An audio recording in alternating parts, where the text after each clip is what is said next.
So let's talk about how Israel is broken down because most people living in Israel are not religious extremists. Most of them are secular Jews who are, I think, more liberal democratic minded. Before October 7th, there was revolts against Netanyahu, calling him to leave office. So you have I think a majority of Israel that is displeased with the government, and yet you have a right-leaning political party in Israel that's guiding the country to do what they are doing. How do you see those two factions playing out? Do you think that there's hope for Israel's future, given that the people of Israel don't necessarily stand with Netanyahu? For me, it was from day one totally meaningless because those who fought against Netanyahu, and for a time I was accused as a Bibist, as a supporter of Netanyahu, because I never thought that Netanyahu is the problem. Those who demonstrate against Netanyahu do not offer a real alternative. What do they? Yes, Netanyahu is corrupted and Netanyahu behaves in an unacceptable way, and for sure he should have gone long time ago, no doubts about it. But you think they are offering any kind of substantial alternative? All of the other alternative candidates are in favor of continuing the war, are in favor of continuing the occupation, are in favor of continuing the apartheid.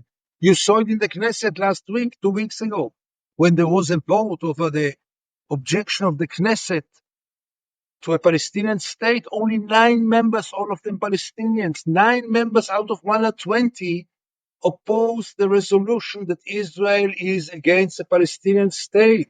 No, but can't you compare that to the fact that Palestinians in the West Bank support Hamas in spite of the bad things Hamas has done? And when I asked you why do they support Hamas, even though Hamas is a evil terrorist group, what you said was that Hamas is standing up for them, or Hamas is their leading party. So why can we forgive people in the West Bank for supporting Hamas, but not Israelis for supporting their government? Again, because there is no symmetry. Palestinians have nothing. They don't have a state. They don't have an army. They don't have anything. Israel has everything. Israel is a superpower, a regional superpower. And you carry the responsibility to change reality in the Middle East, not the Palestinians. Because you are the oppressor and you are the strong one. And you are the one responsible for all the international crimes. So there is no symmetry. I will never agree to have any kind of, of debate representing both parties as equal or representing both parties carrying the same responsibility. No, they are not in the same position.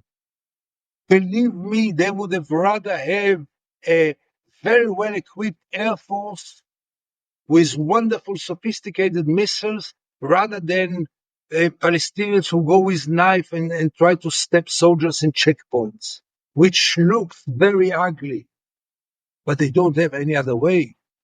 What do you say about all the terrorism that's happened from Palestinians towards Israelis? And I hear your point that Palestine and Gaza and the West Bank are clearly much less stable, thriving economies than Israel. That is indisputable. And like you said, it's not fair to compare the two. And I agree with you.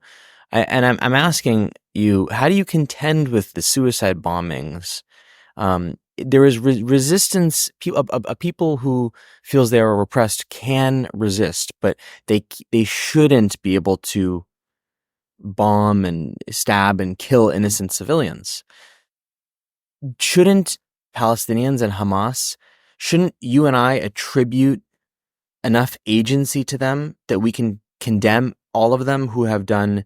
You mentioned like a stabbing of a soldier, but a lot of times there's been stabbing of people. Like, shouldn't we condemn each and every act of that as well? We should, but then we should also condemn each act of terror conducted by the state of Israel, which is much bigger in scale, much, much bigger in scale. And we don't have to condemn. I mean, condemnations is really a little childish. Sorry. The armed struggle, the violent struggle, was part of any struggle in history for freedom, including the Jewish struggle for independence. Jews bombed the King David Hotel, killing dozens of innocent people. Jews put bombs in markets and in buses. Because this is the weapon of the weak one. And still, I don't support it. I don't think, by the way, it brought much progress for the Palestinians. On the contrary. But don't I understand the motivation? Sure, I do. Look, many years ago, I interviewed Ehud Barak, former Israeli prime minister, the most appreciated soldier in the history of the IDF, the chief of staff of the IDF. Yeah, he was everything, the most described as the bravest soldier ever. And I asked him, Mr. Barak, what would have happened if you would have been born Palestinian?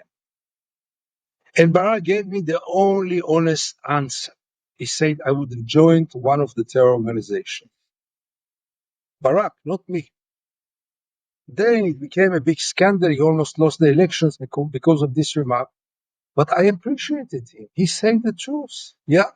When you don't have an army, when you don't have nobody to protect you, who is supposed to protect the Palestinians in the refugee camps when the army is penetrating there every night?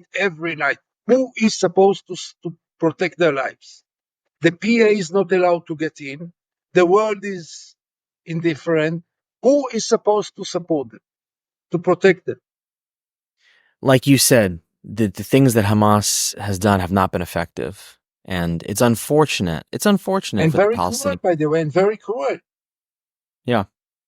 Well, it's very unfortunate for Palestinians what happened on October 7th because, of course, there's going to be a reaction. And it would have served, because you're saying that Palestinians, it's rational for them to support Hamas. But what I'm saying is that the actions that Hamas has taken have so obviously resulted in their own civilian suffering that I'm not as convinced that civilians should support, or as you say, the obvious answer from Ehud Barak is to join Hamas.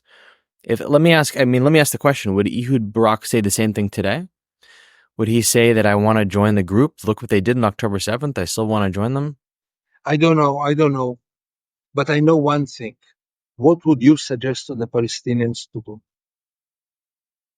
I think that that if a group is going to rebel, you should go after the military and you should not rape anyone. I think rape is bad. That's out of the question.